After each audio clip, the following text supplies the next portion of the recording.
Paper చూశారు sir, మాట్లాడతాను రాసుకొని. అందరికీ నమస్కారాలు. ఈరోజు ప్రెస్ మీట్ పెట్టడానికి ముఖ్య ఉద్దేశం, గత కొద్ది రోజుల క్రితము పొద్దుటూరు మాజీ శాసనసభ్యులు రాచమల్ల శివప్రసాద్ గారు ప్రెస్ మీట్ పెట్టి పొద్దుటూరులో 3 కౌన్సిలర్లు సొంత గూటికి వచ్చినారని సంకలు గుద్దుకుంటున్నాడు.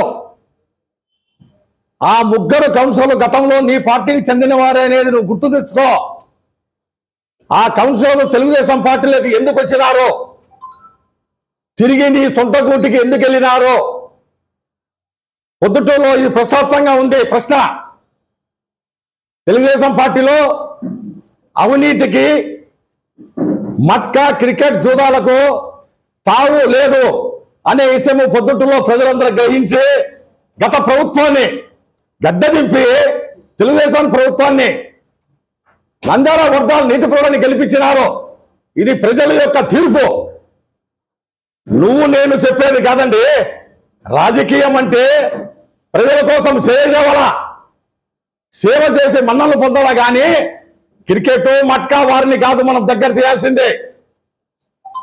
వారు గతంలో వైసీపీలో ఉండే కొంతమంది కౌన్సిల్లో మట్కా, క్రికెట్ బెట్టింగ్ చేసేవారు. వారు తిరిగి ప్రభుత్వం తెలుగుదేశం పార్టీ ఉందనే ఉద్దేశంతో మన యొక్క కార్యకలాపాలు బాగా జరుగుతాయనే ఉద్దేశంతో తెలుగుదేశంలో చేరడం, ఇటీవల ఒక మా కౌన్సిలర్ భర్త అయిన క్రికెట్ బుక్కి రెడ్ హ్యాండ్గా జమ్మలమడు పోలీసు వాళ్ళకు దొరకడం, 5,60,000 రూపాయలు కేసు నమోదు కూడా చేయడం జరిగింది. ఆ కేసులో నంద్యాల వరదరారెడ్డి గారు సహాయం చేయలేదని బాధతో తిరిగి తన సొంత గూటికి కూడా పోవడం జరిగింది. ఎప్పటికైనా నంద్యాల వరదరారెడ్డి ఈ తప్పుడు పనులకు మనకు సహాయం చేయడు, ఈ పార్టీలో మనకు విలువ లేదు, గత ప్రభుత్వంలో ఉన్న వారి కాడికి పోతే మనకు స్వేచ్ఛ ఉంటుంది, సహాయాలు ఉంటాయి అనే ఉద్దేశంతో పోయినారు తప్ప అక్కడ ఏదో మంచివారు అనేది కాదు. మరీ ముఖ్యంగా రాచమల్ల శివప్రసాద్ గారు ఒక మాట అంటున్నారు,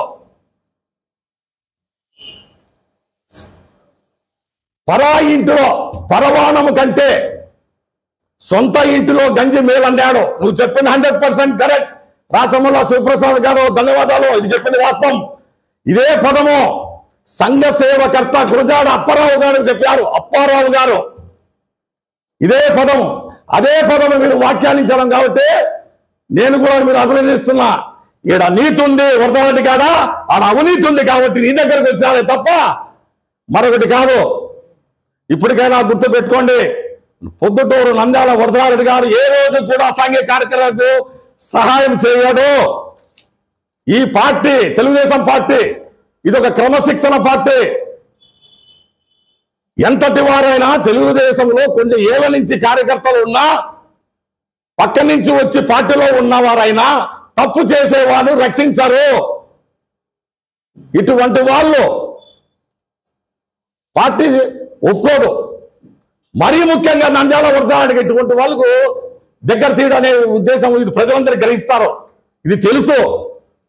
నంద్యాల వరదరారెడ్డి గారు ఒకరే చెప్తున్నారు, నా జీవితము, నా ఒంటిలో ప్రాణం ఉన్నంత వరకు క్రికెట్, మట్కా, అసాంఘిక కార్యక్రమాల పైన నేను సహాయ సహకారం ఇవ్వను, నేను చచ్చిపోయినా పర్వాలేదే కానీ అవినీతి చెయ్యనియను అనేది ఆయన యొక్క ముఖ్య ఉద్దేశం. నేను ఇప్పటికైనా చెప్తున్నా మాజీ ఎమ్మెల్యే రాచమల్ల శివప్రసాద్ రెడ్డి గారికి, అవినీతి గురించి మీరు పదే ప్రజల మీద బురద చల్లుతున్నారు. మీరు మాట్లాడేది అసత్యం. పొద్దుటలో ప్రజలు తీర్పిచ్చినారు, నీతి నిజాయితీ కోసం తీర్పిచ్చి నిజాయితీ పరులు నంద్యాల వర్గాన్ని గెలిపించినారు, అవినీతి పరులు ఓడిపించినారు. ఇది ప్రజల తీర్పు. ఈ తీర్పుకు మనం కట్టుబడి ఉండాలి తప్ప అవాకులు చవాకులు పేర్చడం మంచిది కాదు. ఇది ఈ రకంగా మీరు అవాకులు చవాకులు ఒక నీతిపరమైన ప్రెస్ మీట్ లో చెప్తుంటే మీరు ప్రజల్లో చిన్న చూపు అయితారే తప్పగా మీరు గొప్ప వ్యక్తులు కారు అని నేను ఇతో కొలుతున్నా. ఇప్పటికైనా ప్రజాసేవలోను ప్రజలకు సేవ చేయి, వాళ్ళ మన్నలను పొందు తప్ప అవాకులు చవాకులు పేర్చడం సబబు కాదు. ఈ పార్టీ ముఖ్య ఉద్దేశం తెలుగుదేశం క్రమశిక్షణ, కార్యకర్తలకు సహాయం చేయడము, పేద ప్రజలకు అన్ని విధాలుగా సంక్షేమం అయితేమి అన్ని విధాలుగా ఆదుకోవడము చేసే తప్ప క్రమశిక్షణ ఉల్లంఘించే వాళ్ళకు ఈ పార్టీ సహించదు. ఇప్పటికైనా గుర్తుపెట్టుకోండి, ఎవరైనా రాజకీయంలో వచ్చేవాళ్ళు ప్రజలు సేవ చేయలే తప్ప క్రికెట్ మట్కా మేము చేసుకుంటామంటే పొద్దుటూరులో నంద్యాల వర్ధనారెడ్డి గారు ఒప్పుకోరు. ఇది సత్యం. కావున ఈ ప్రెస్ మీట్ మీ అందరికీ తెలియజేస్తున్నా, సెలవు తీసుకుంటున్నా.